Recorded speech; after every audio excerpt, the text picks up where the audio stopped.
ئەمە برنجە کوردیەکەمانە ئەمەی کە پێم وتی بەدالێ ئەمەش برنجە درێژەکەمانە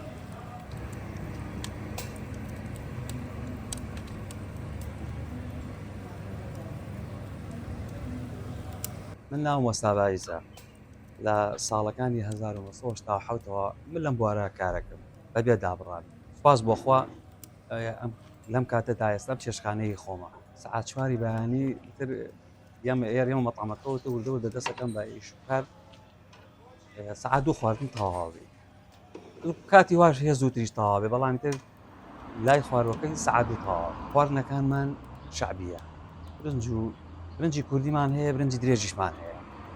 کۆزیمان هەیە مریشکی مەحشی و مریشکی کوڵاویشمان هەیە و حەواصلی فرێشیشمان هەیە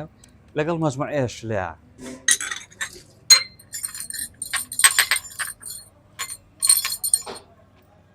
ئەم گۆشتەمان هەیە قەلیە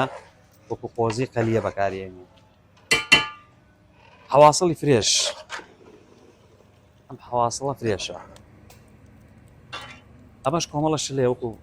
فاسۆلیان کەالعادە هەموو مەطعەمەکان یعنی فاسۆلیا سەرەتایە و ئێمە تەفسیەکەشمان هەر سابت کردووە هەموو ڕۆژە هەمانە ئیتر ئەم دوانەکەی تریان ڕۆژانە ئەیگۆڕین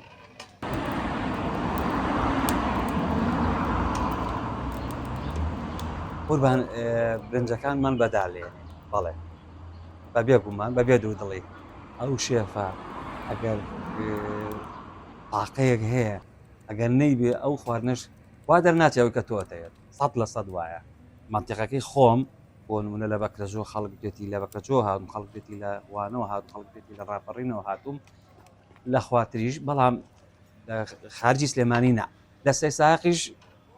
هەبووە لە سێ ساقیش هاتووە بە قسەی خۆیان یعنی هەزار ڕەحمەت بۆیان بۆ چواتیانتی خواردنەکانمان زۆر بەدڵ بووە کەبابمان هەیە گورچیلەمان هەیە جگەرمان هەیە گون و گورچی لەو ئەمانە گۆشتی فرێشە هەموو شتەکانمان فرێشە لای حاجی ڕەحیمی قەساب گۆشتەکانیانی گۆشتەکانمان هەر هەمووی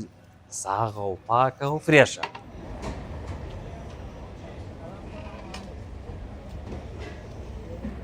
وەڵا سوپاس بۆ خوا ڕێز و حورمەتێکی زۆر باشمان هەیە ناو